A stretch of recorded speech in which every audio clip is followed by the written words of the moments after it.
অস্তিত্ব সংকটে পাবনার ইছামতি দখল আর দূষণে ময়লার আবর্জনার ভাগাড়ে পরিণত হয়েছে। নদীটি খননে প্রায় ২,০০০ কোটি টাকার কাজ চলমান রয়েছে, কিন্তু নদীর মাটি দুই পাশে ফেলে রাখার কারণে রাস্তাঘাট, বাগান, ফসলি জমি ও বাড়িঘরের উপর মাসের পর মাস পড়ে থাকা ময়লা আবর্জনার কারণে ভোগান্তিতে পড়ছে এলাকাবাসী। নদী প্রকল্পে থাকা দায়িত্বে সেনাবাহিনী ও কর্তৃপক্ষকে অবহিত করলেও সুফল মিলছে না। এ বিষয়ে বিস্তারিত জানাতে পাবনা থেকে সরাসরি যুক্ত হচ্ছেন সহকর্মী কামরুল ইসলাম।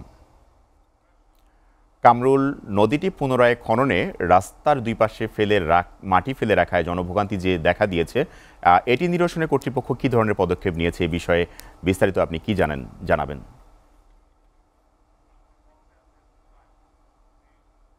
জি সোহেল রানা, আপনি যেমনটি বলছিলেন,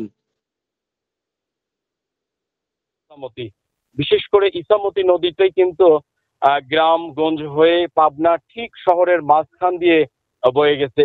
ইছামতি নদী পাবনার একটা অন্যতম নদী, আর পাবনা শহরের মাঝখান দিয়ে বয়ে যাওয়ার কারণে কিন্তু শহরের যে ময়লা আবর্জনা দীর্ঘদিন এটা ফেলার কারণে কিন্তু নদীটা ভরাট হয়ে যায়। দখল আর দূষণের ফলে এই ইছামতি নদী যখন মৃত্যু প্রায়, ঠিক সেই সময়ে আজ থেকে প্রায় ১ বছর আগে প্রায় ২,০০০ কোটি টাকা বরাদ্দ নিয়ে সেনাবাহিনীর নিয়ন্ত্রণাধীন এই ইছামতি নদী পুনঃখনন কাজ শুরু করে। আজ এই ইছামতি নদী পুনঃখননের প্রায় ১ বছর হতে চলছে। আমি যে বিষয়টা আমি দেখাতে চাই সেটা হলো নদীর যে মাটি, পুনঃখননের যে মাটি কিন্তু এই নদীর দুই পাশে পাহাড়ের মতো স্তূপ করে রাখার কারণে যে ভোগান্তির শিকার হয়েছে এলাকাবাসী। বিশেষ করে এই নদীর পাশ দিয়ে কিন্তু বয়ে গেছে এক এলাকা থেকে আর এক এলাকায় ছোট ছোট রাস্তা। এই রাস্তা দিয়ে কিন্তু মানুষ এবং ছোট ছোট যানবাহন চলাফেরা করে থাকে। এছাড়াও নদীর পাশে কিন্তু ফলের বাগান রয়েছে এবং ফসলের জমি রয়েছে, এবং নদীর পাশ দিয়ে যে সকল বাড়িঘর রয়েছে সেই বাড়িঘর গুলো কিন্তু নদীর মাটি প্রায় ১ বছরের সময় ধরে এইখানে পাহাড়ের মতো স্তূপ করে রাখার কারণে কিন্তু নানান ভোগান্তির শিকার হয়েছে।